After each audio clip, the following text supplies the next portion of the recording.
We're going to look at some problems from this worksheet. It's called Lesson 5.1. The current book that I'm recording this is, we're calling it 2-0.5. Anyway, it's about combining like terms and solving equations. So number one,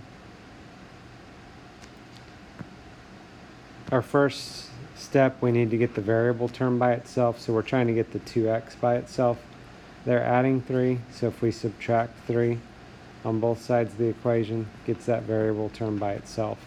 23 minus 3 is 20, and then the variable is being multiplied by 2, so we can divide by 2, and 20 divided by 2 is 10. The nice thing about these problems, once you get your answer, you can substitute it back in the original equation and see if it works or not. Remember, order of operations, 2 times 10 is 20, and 20 plus 3 equals 23. So I know that I have the right answer for that problem. Number 2, to get the variable term by itself, to get the negative 7y by itself, they're adding 2. We need to subtract 2 on both sides. 16 minus 2 is 14. And then they're multiplying by negative 7. We need to divide by negative 7. And when you do that, positive divided by negative is a negative. 14 divided by 7 is 2. So the answer would be y equals negative 2. These problems don't all have to come out exact answers.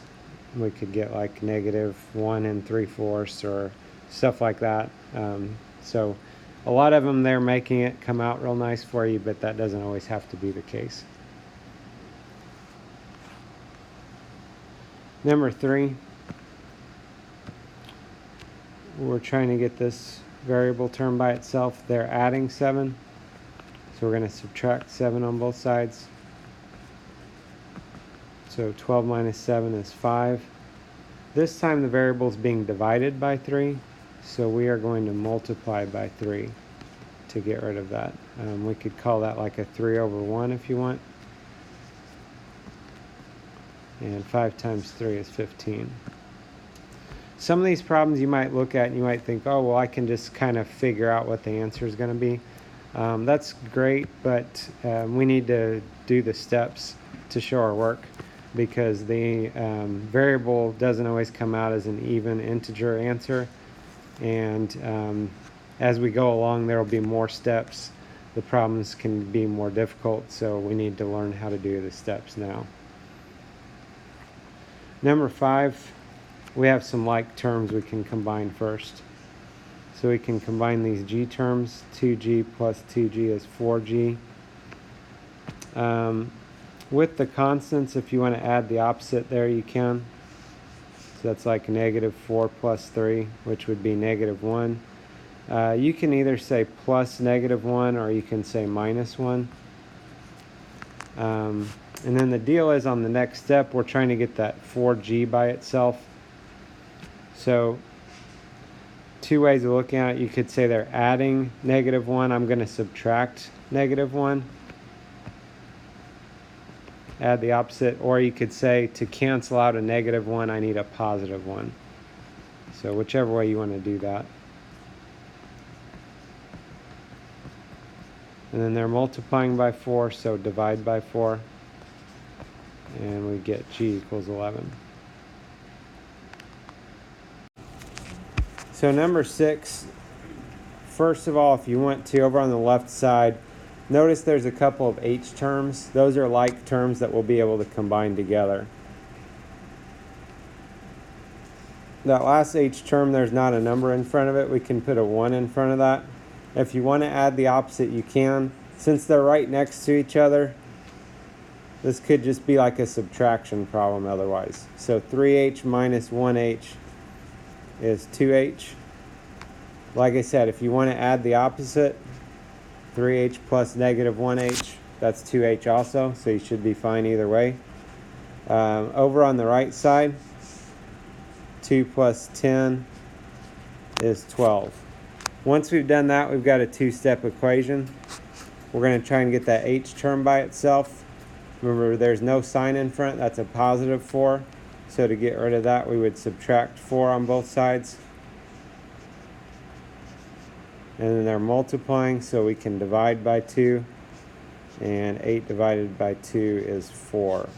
And as always, we can substitute that back in the original equation for the h terms, for the h in the original problem, to see if that works or not.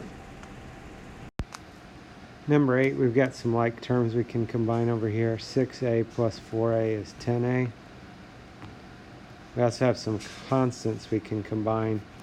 On that, if you want to add the opposite, you can. So 3 plus negative 8 would be negative 5. So it's either plus negative 5 or minus 5, however you want to write that. And then again, the next step, if you want to think of opposite operations, you can say they're adding negative 5, we can subtract a negative 5. But then if you add the opposite, that's really the same as just adding 5. Or you could think of, to get rid of a negative 5, we need to add 5. And 15 plus 5 is 20. And then they're multiplying by 10. So divide by 10 is 2. So a equals 2.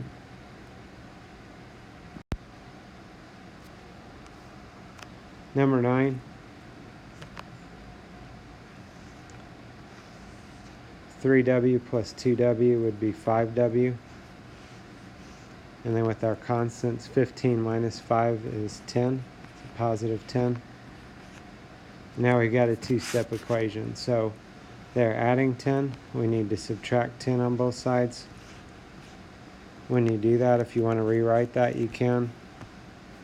You can add the opposite or change the sign, add a line, however you want to think of that. And 5 plus negative 10, that ends up being negative 5. And then the variable's being multiplied by 5, so we need to divide by 5.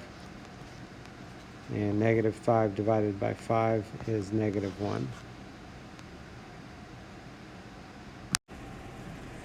Number 11, on the left side, we've got some like terms here that we can combine. So 2y plus 2y is 4y. 6 plus 10 is 16. Everything's positive here. That makes it a little bit easier for us maybe. Now we're going to try and get the variable term by itself. So we're going to try and get the 4y by itself. They're adding 16. So we need to subtract 16 on both sides. And then they are multiplying by 4. We need to divide by 4. At that point, that's our answer, other than the fact that that's a fraction that can be reduced. So 2/4, you can reduce that down to 1/2. Number 12, if you look at the left side, we have some variable terms that we can combine. There is a subtraction part on the left side, so you might want to add the opposite there. Either way you do that, you need to include that sign. Otherwise, so that's like a negative 2x or minus 2x. So 5x plus negative 2x would be 3x. And then we've got a 7 plus 1 is 8. And now we're in business. They're adding 8. We can subtract 8. And they're multiplying by 3. We can divide by 3.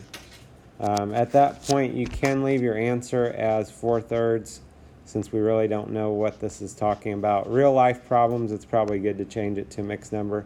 Otherwise, you can divide that out and you'll get 1 1/3. So either of those answers would be acceptable. Just make sure if you leave it as an improper fraction or a fraction greater than 1, that it's reduced as much as possible.